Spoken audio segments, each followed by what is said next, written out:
পুরো বিশ্বে একটা সংকটময় পরিস্থিতি চলছে। বাংলাদেশে যে জঘন্যতম এবং অমানবিক একটা সরকারের যে পরিস্থিতি আমরা দেখছি, এটা মানবিকতাকে পর্যন্ত হার মানাচ্ছে। এটা মানবিক মূল্যবোধকে সরাসরি হত্যা করছে। আল কায়দার টেরোরিস্ট আজ বাইরে ঘুরাচ্ছে শান্তির দূত হিসাবে, আর ইসকনের যিনি সেই চিন্ময় কৃষ্ণ প্রভু, জীবনে যিনি তার মুখ দিয়ে কোনো কটুকতা বেরোয়নি, জীবনে যারা হাতে লাঠি পর্যন্ত নেয়নি, সারাক্ষণ কৃষ্ণ নাম করে যারা মানুষের মধ্যে শান্তি সম্প্রীতির বার্তা ছড়ায়, সেই চিন্ময় কৃষ্ণ প্রভু সহ অন্যান্য সাধু সন্তদের নির্মমভাবে অন্যায়ভাবে তাদেরকে মারা হচ্ছে এবং জোরপূর্বক তাদেরকে জেলে পাঠানো হচ্ছে। এটা শুধুমাত্র আমি মনে করি বাংলাদেশের মানবিকতার হত্যা না, এটা গোটা বিশ্বের মানবিকতাকে তারা কিন্তু হত্যা করছে, মানবিক মূল্যবোধকে হত্যা করছে। এবং মনে হচ্ছে একটা পশু সমতুল্য সরকার বাংলাদেশকে পরিচালিত করছে। এবং আমরা অত্যন্ত দুঃখিত এবং ব্যথিত। বাংলাদেশের সাথে আমাদের অনেক সম্পর্ক আছে। আমার সেই কবির লাইনটা মনে পড়ছে, মাগো তুমি কোথায় আছো পদ্মা মেঘনার পারে, আঁচল কানি আটকে আছে কাটা তারের ফাঁকে। এই পদ্মা মেঘনার সাথে ভারতবর্ষের অনেক সম্পর্ক আছে। বাংলাদেশের বিখ্যাত লোকশিল্পী করিম, বাংলাদেশের বিখ্যাত গায়ক, তারা আমাদের প্রত্যেকের অন্তরে রয়েছে, কণ্ঠে রয়েছে। বাংলাদেশের কৃষ্টি সংস্কৃতি ঐতিহ্য পরম্পরা আমাদের রাজ্যের মানুষ ফলো করে, কারণ একসময় এরা অনেকেই পারসিকিউটেড হয়ে অত্যাচারিত হয়ে এই রাজ্যে এসেছে, কেউ বাংলাদেশ, কেউ পশ্চিমবঙ্গ, কেউ আসামে এসেছে। স্বাভাবিক কারণে বাংলাদেশের সাথে আমাদের সম্পর্কটা গভীর। কিন্তু দুর্ভাগ্যবশত একটা অমানবিক পশু সমতুল্য বর্বর একটা সরকার পরিচালনা করছে বাংলাদেশে, যারা পুরো বিশ্বের মনুষ্যত্ব বোধকে, বাংলাদেশে মানুষের জীবনকে সম্পূর্ণরূপে বিপর্যস্ত করে ফেলেছে। আমি ভারত সরকারের মাননীয় প্রধানমন্ত্রী, গৃহমন্ত্রীর কাছে আবেদন রাখবো, বাংলাদেশি হিন্দুদের পাশে দাঁড়াতে হবে আমাদের, কারণ এরা আমাদের ভাই, এরা আমাদের আত্মীয়, এদের সাথে আমাদের আত্মার সম্পর্ক আছে, এদেরকে বিপদে ফেলা যায় না। যে কঠিন পরিস্থিতি দিয়ে বাংলাদেশের প্রত্যেকটা মানুষ দিন কাটাচ্ছে, এটা অত্যন্ত লজ্জাজনক। আপনি কল্পনাও করতে পারবেন না এক একটা রাত্র তারা কত কঠিন ভাবে কাটাচ্ছে।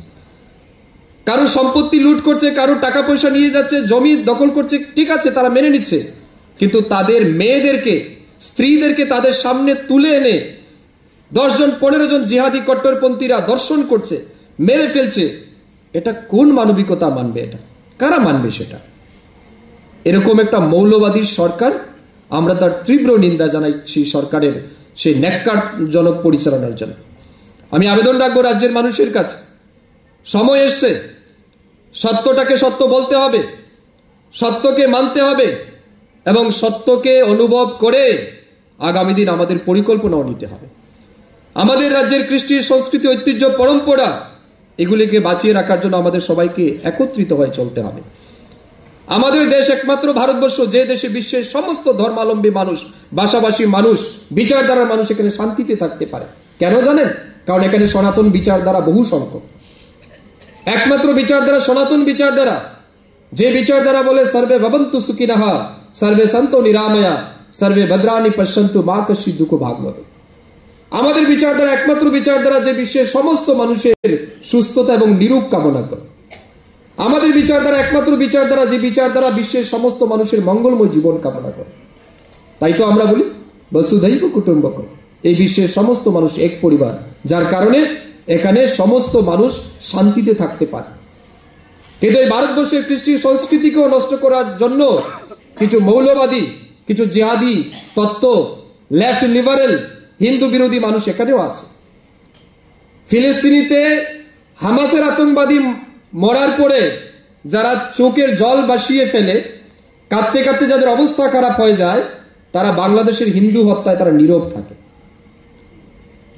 ওই লেবাননের হিজবুল্লাহ আতঙ্কবাদী মরার পর যারা রেজুলেশন পাস করে বিশ্বকে, ইউনাইটেড নেশনকে পাঠায়, তারা বাংলাদেশের হিন্দু হত্যা, হিন্দু নিধনে তারা চুপ থাকে। এই বিচারধারা, এই কমিউনিজমের বিচারধারা, লেফট লিবারেলের বিচারধারা, জিহাদি বিচারধারা, মৌলবাদী বিচারধারা আমাদের দেশেও আছে, আমাদের রাজ্যেও আছে। এদের বিরুদ্ধে আমাদের সতর্ক থাকতে হবে, এদের বিরুদ্ধে আমাদের সতর্ক থাকতে হবে এবং তাদের বিরুদ্ধে আমাদের গর্জেও উঠতে হবে। তাই সাথী, সময় এসছে আমাদের সবাইকে ইউনাইটেড হতে হবে। ব্রিটিশরা সেই পলিসি নিয়েছিল কি, divided we rule, divide and policy. Divide and পলিসির মাধ্যমে ব্রিটিশরা ভারতবর্ষকে 200 বছর শাসন করেছে। মাথায় রাখবেন, there is a saying, united we stand, divided we fall. আমরা যদি ইউনাইটেড থাকি আমরা দাঁড়াতেই পারবো, আমরা মোকাবেলা করতে পারবো সমস্ত যুদ্ধকে, সমস্ত প্রতিকূল পরিস্থিতিকে। কিন্তু আমরা যদি ডিভাইডেড হয়ে যাই তাহলে বাংলাদেশের মতো পরিস্থিতি আমাদের এখানে হবে। তা আমি আবেদন করবো আপনাদের সবাইকে, সত্যটাকে মানুন। আপনারা যারা গীতায় বিশ্বাস করেন, শাস্ত্রে বিশ্বাস করেন, শাস্ত্র কি বলে জানেন? যারা সত্যের অনুসারী, যারা সত্য কথা বলে, যারা সৎ পথে চলে, তারা স্বয়ং ভগবানের কুলে শায়িত থাকে, তারা স্বয়ং ভগবানের কুলে শায়িত থাকে। স্বামী বিবেকানন্দ বলেছিলেন, জুড়ে থাকে বাঁধন আপনার চেয়েও আপন, জুড়ে থাকে বাঁধন আপনার চেয়েও আপন, আপনার চেয়েও আপন স্বর্ণ কমল।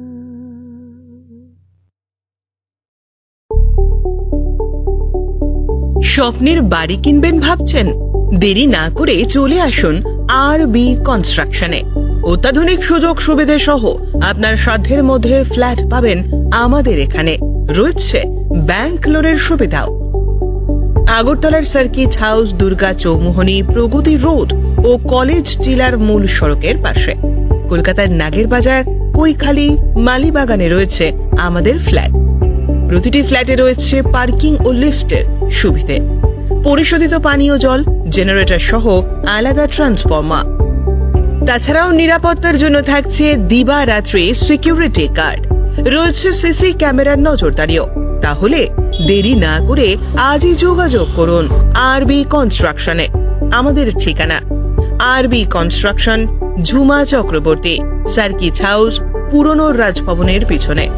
যোগাযোগ 8787495180 এবং 9436123139 এই নাম্বারে।